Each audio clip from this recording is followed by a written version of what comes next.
संक्रमण की दर कम करने के लिए दुनिया के अनेकों देशों ने अपने यहाँ इस्तेमाल किया लॉकडाउन। इस दौरान व्यापारिक गतिविधियां, कारखाने बंद रहे, करोड़ों लोगों को होना पड़ा बेरोजगार। उनके परिवारों के सामने खड़ा हुआ संकट रोजी रोटी का।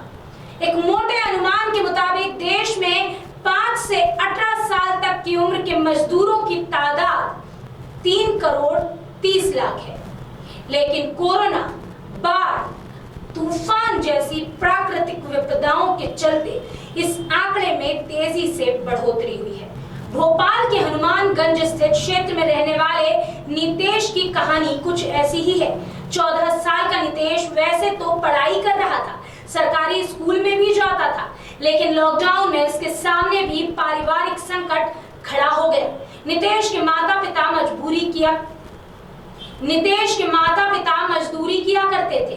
लॉकडाउन के चलते उनका काम बंद हो गया। सेठ ने माता पिता को पैसे भी नहीं दिए, जिसके चलते उनकी तबीयत भी बिगड़ने लगी। ऐसे में 14 साल के नितेश को लॉकडाउन खुलते ही किराने की दुकान पर काम करने के लिए आना ही पड़ा। नितेश कहता है अगर सरकार स्कूल खोले और पढ़ाई चालू हो तो वो वापस अपनी पढ़ाई पर लौट जाएगा, लेकिन घर परिवार के लिए कुछ काम भी मिले तो बेहतर होगा। उसकी सरकार से सिर्फ यही मांग है।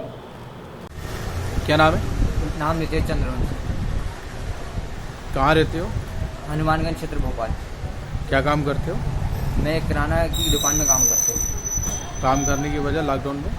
मेरे माता पिता की आर्थिक स्थिति खराब होने के कारण मैं एक किराना दुकान में काम करता हूँ, जिससे मुझे प्रति महीने 4000 रुपये मिलते हैं। अच्छा। और लॉकडाउन की वजह से कुछ आपको परेशानी हुई? लॉकडाउन की वजह से हमको बहुत परेशानी हुई। मम्मी पापा का काम बंद हो गया था। किराना दुकान 3 दिन खुलती थी हफ्ते में, तो सेठ ने भी पेमेंट काट के दी। और स्कूल भी बंद है, इसलिए हमारी पढ़ाई में भी दिक्कत हुई, ना ऑनलाइन क्लास लगी। तो आप क्या चाहते हैं?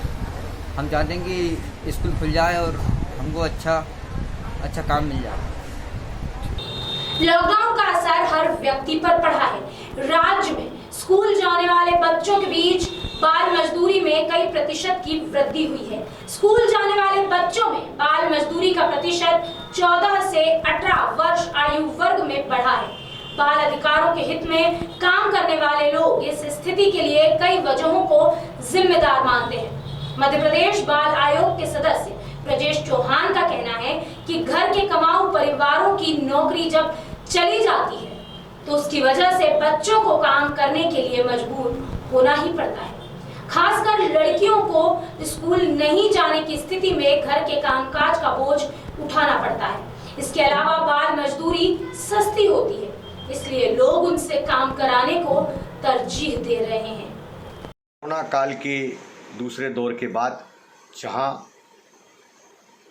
जनधन की हानि हुई है, वहीं रोजगार धंधे सब खत्म हो गए हैं और काम की तलाश में मजदूर सीमावर्ती राज्यों यानी जिस ज़िले से सीमाएं लगी हुई है वहाँ दूसरे राज्यों में जाने लगे हैं। तो निश्चित तौर पर बाल श्रम की संभावना बढ़ गई है और हमारे लिए एक चुनौती बन के उभरी है। मध्य प्रदेश बाल आयोग ने इसको गंभीरता से लेते हुए आयुक्त को पत्र लिखकर अनुरोध किया है कि 16 डिस्ट्रिक्ट ऐसे हैं जिनकी सीमाएं अन्य राज्यों से लगती है, वहाँ से माइग्रेट लेबर आते भी हैं और जाते भी हैं। तो ऐसे सभी मज़दूर जो वहाँ जा रहे हैं और यहाँ से आ रहे हैं, उनका एक आंकड़ा यानी जानकारी एकत्रित करें ताकि ये पता चल सके कि उनके साथ बच्चे भी जा रहे हैं, वो बाल श्रम की तरफ तो नहीं जा रहे हैं। इस प्रकार से मध्य प्रदेश बाल आयोग ने पत्र लिखकर आयुक्त को यह कहा है। साथ ही यह भी अनुरोध किया है कि जिन जिलों में लगभग सभी जिलों में टास्क फोर्स कमेटी जो जिले स्तर पर बनी होती है वो गठन हो चुका है, किंतु उनकी बैठक लगभग 1 वर्ष से नहीं हुई है कोरोना महामारी के कारण।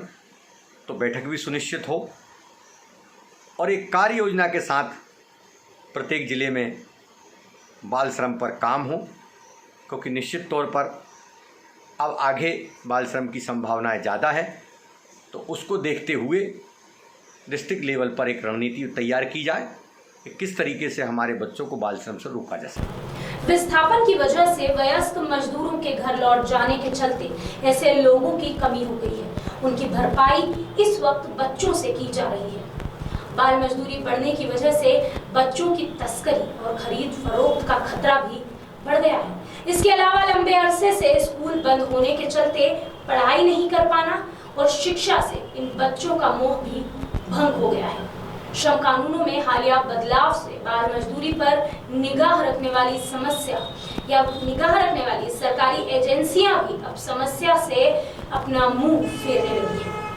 उन्होंने इस समस्या को लेकर सरकार को अवगत तो कराया, लेकिन अभी इसका कोई हल नहीं निकला। जैसे जैसे अनलॉक की प्रक्रिया मध्य प्रदेश में शुरू हुई, वैसे वैसे इसके आसपास के राज्यों से भी बच्चे और परिवार मजदूरी करने मध्य प्रदेश आएंगे और बाल मजदूरी यहाँ और बढ़ेगी।